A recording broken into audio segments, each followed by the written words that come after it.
Perkenalkan, nama saya Agnes Wilujeng Aulia, NIM 1917201139, mahasiswa Ekonomi Syariah, IAIN Purwokerto. Di sini saya akan menjelaskan tentang sesat nalar atau logical fallacy.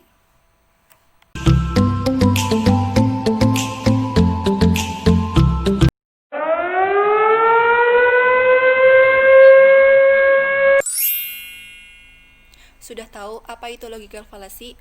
Logical fallacy atau sesat pikir adalah kesalahan berlogika seseorang dalam berargumen. Ada pula yang memahaminya dengan ketidakcocokan antara premis argumennya dengan konklusi secara nalar.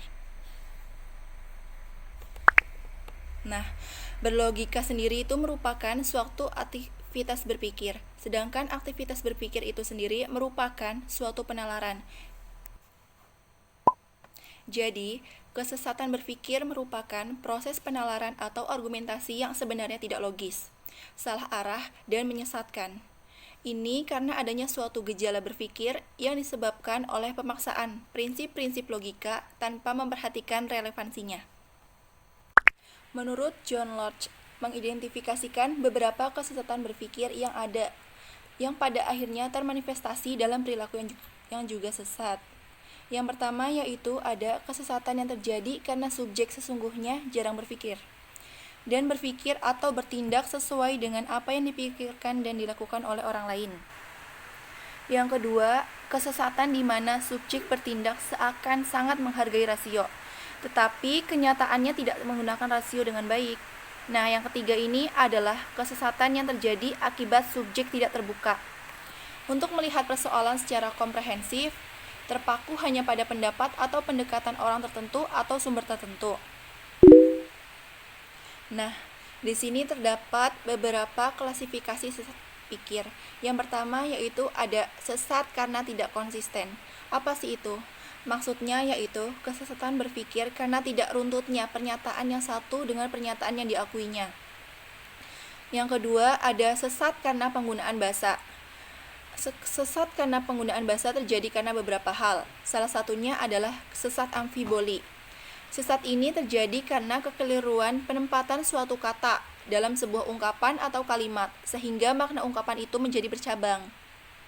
Akibatnya, timbul lebih dari satu penafsiran mengenai maknanya. Sesat pikir dapat terjadi ketika menyimpulkan sesuatu lebih luas daripada dasarnya. Contohnya yaitu kucing berkumis, Canda berkumis, jadi Chandra itu kucing. Nah,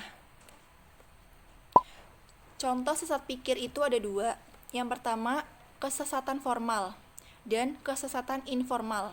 Apa sih sesat formal? Sesat formal terjadi karena pelanggaran terhadap kaidah-kaidah logika.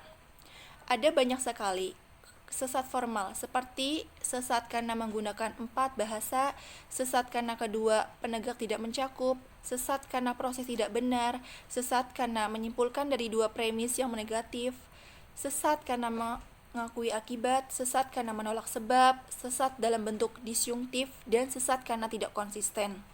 Nah, yang kedua ini ada sesat informal. Sesat informal terjadi karena sesat menyangkut isi atau materi penalaran, seperti sesat karena membuat generalisasi yang terburu-buru, sesat karena memaksakan praduga, sesat karena mengundang permasalahan, sesat karena menggunakan argumen yang berputar-putar, sesat karena berganti dasar, sesat karena mendasarkan pada otoritas, sesat karena argumen yang tidak relevan, sesat karena salah mengambil analogi, dan sesat karena mengundang belas kasihan. Nah, di sini terdapat beberapa klasifikasi sesat berpikir.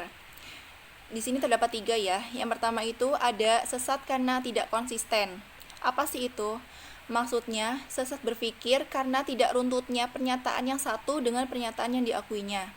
Nah, yang kedua itu ada sesat karena penggunaan bahasa. Sesat karena penggunaan bahasa terjadi karena beberapa hal. Salah satunya yaitu sesat karena amfiboli. Sesat ini terjadi karena kekeliruan penempatan suatu kata dalam sebuah ungkapan atau kalimat, sehingga makna ungkapannya itu menjadi bercabang. Nah, akibatnya timbul lebih dari satu penafsiran mengenai maknanya, di mana hanya salah satu saja yang benar, sedangkan yang lainnya pasti salah. Nah, yang ketiga ini ada sesat karena relevansi. Sesat relevansi timbul apabila seseorang menarik kesimpulan yang tidak relevan dengan premisnya. Artinya, secara logis kesimpulan tersebut tidak merupakan implikasi dari premisnya. Penalaran ini mengandung kesesatan relevansi, tidak menampakkan sama sekali hubungan logis antara premis dan kesimpulannya. Dalam pembahasan terkait sesat berpikir, ada dua pelaku sesat berpikir, yaitu yang pertama sofisme dan paralogisme. Apa sih sofisme? Sofisme adalah sesat pikir yang sengaja dilakukan untuk menyesatkan orang lain. Padahal si pemuka pendapat sendiri tidak sesat. Disebut demikian karena yang pertama-tama mempraktekkan adalah kaum sofis. Apa sih kaum sofis? Yaitu nama suatu kelompok cendekiawan yang mahir berpidato pada zaman Yunani kuno. Mereka selalu berusaha mempengaruhi khalayak ramai dengan argumentasi-argumentasi yang menyesatkan, yang disampaikan melalui pidato-pidato agar terkesan hebat. Mereka sebagai orator-orator ulung. Nah, yang kedua itu ada paralogisme. Paralogisme adalah pelaku sesat pikir yang tidak menyadari akan sesat pikir yang dilakukannya. Falasi sangat efektif dan manjur untuk melakukan sejumlah aksi amoral, seperti mengubah opini publik, memutarbalikkan fakta, pembodohan publik, provokasi sektarian, pembunuhan karakter, memecah belah, menghindari jerat hukum, meraih kesuksesan, dan janji palsu.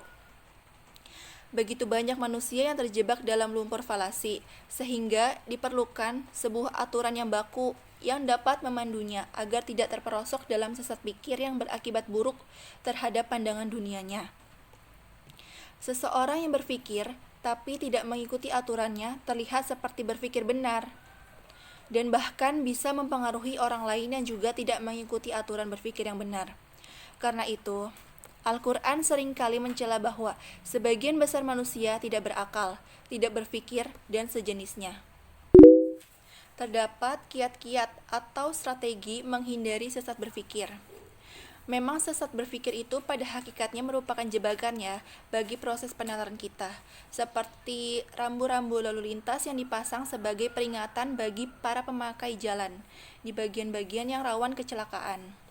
Maka rambu-rambu sesat pikir ditawarkan kepada kita agar jeli dan cermat terhadap berbagai kesalahan dalam menalar. Juga supaya kita mampu mengidentifikasikan dan menganalisis kesalahan tersebut sehingga mungkin kita akan selamat dari penalaran tersebut. Oleh karena itu, untuk menghindari kekeliruan relevansi, misalnya, kita harus tetap berpikir kritis terhadap setiap argumen. Dalam hal ini, penelitian terhadap peranan bahasa dan penggunaannya merupakan hal yang sangat menolong dan penting.